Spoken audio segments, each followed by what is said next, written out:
Hey everybody, what's up? Startup Survival here. If you've never held one of these blue boxes and possessed one of them before, I highly encourage you to do so.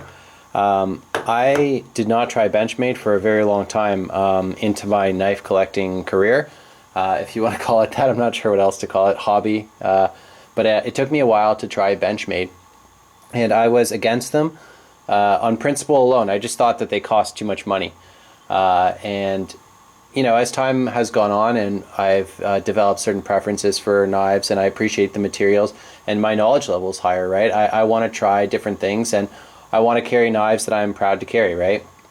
So anyways, long story short, I've started to justify to myself Benchmade's pricing in some ways because in life sometimes there's things that are overpriced or underpriced or, you know, priced just right, whatever.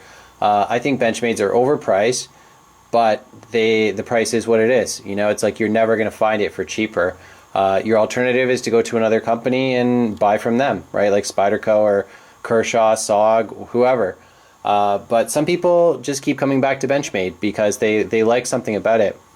I picked up a new knife from Benchmade this weekend. And right now I'm considering it to be a guest blade in the house, and I may not keep it. So I've got a few days to kind of figure that out. But I have to say that I really like it already. This is the Benchmade Sequel 707. And this is not a review. This is just sort of initial thoughts after possessing the knife for just a few days. What I would start by saying is this knife is, I think, a sort of perfect EDC knife, a gentleman's folder. You can see that it's a very attractive knife overall. The handle is that aluminum with the G10 inlay.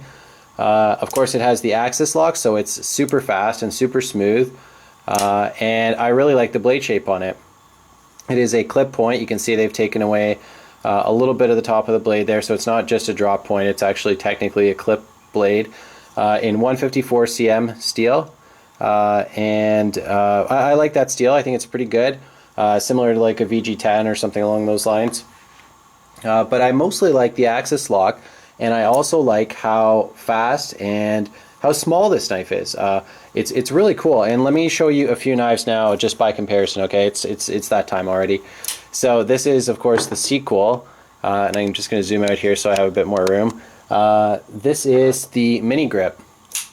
And I think these knives get compared pretty often, and at some point maybe I will actually dedicate some time to doing that, but they are very similar in terms of size and dimensions, and the blade shape and the blade steel are very, you know, they're identical pretty much. There's just a small change in blade shape between them, but very similar. And yeah, they're both kind of expensive for what they are, to be honest. Like this knife you're not going to find for under $100 in Canada for sure, especially with the black coating. I talked about that in another video and people were like, what are you talking about? You can buy it from like Blade HQ for $89 or whatever.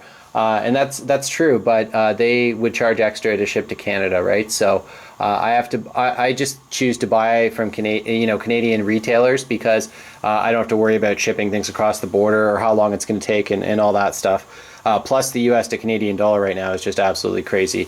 It's basically add 25% to anything you buy with Canadian dollars that is in US dollars, if that makes any sense. But yeah, it's more expensive here, long story short. Here is, of course, the Osborne. So I think it's also kind of interesting to compare those two knives, right? Because they're both aluminum handles. They're both Benchmades with axis locks. Actually, you can get the same pocket clip on both of them, but these ones just happen to be different. But yeah, kind of similar knives in some ways. What's interesting is the Osborne is so much bigger overall. I mean, you can see that's a pretty significant difference. But the weight is very, very similar.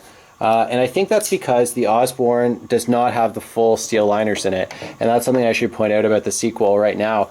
Yeah, it's light. I think it's 2.6 ounces or something like that. You know, it feels light in the pocket, so that's wonderful, but it does have these full steel liners that I believe are skeletonized on the inside, and they are.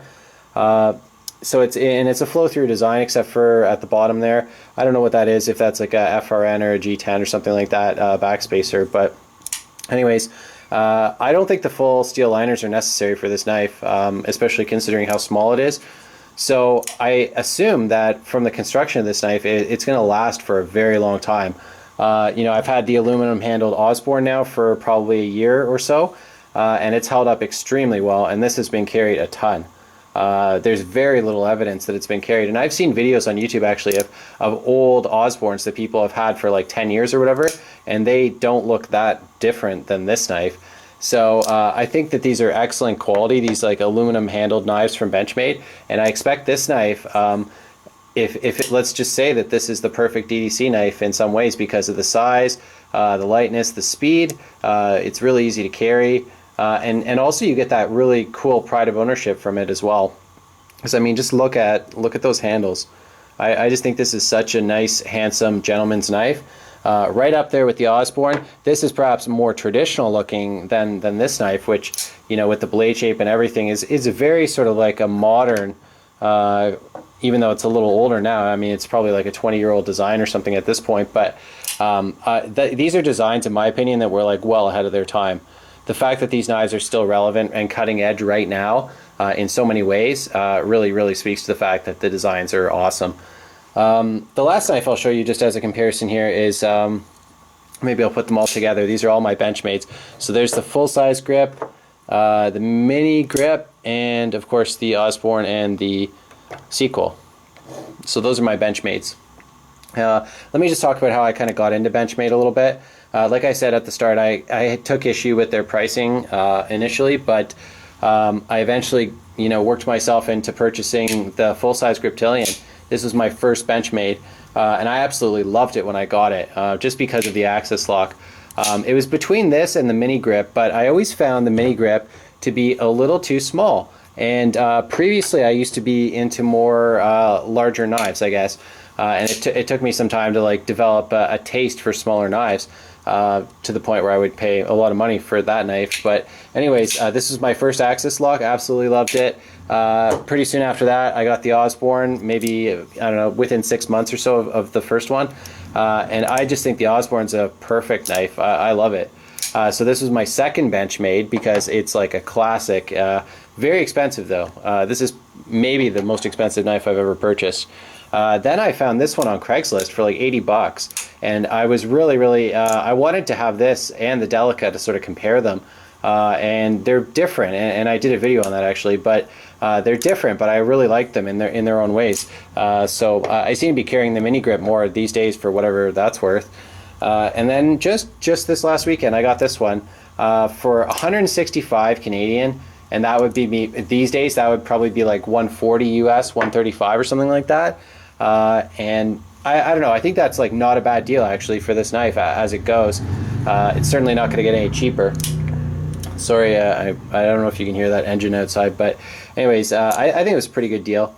But I have a few more days to think about it. I'm going to carry it around a little bit, but so far I'm very favorably impressed by it. Thanks for watching. Benchmade Sequel 707.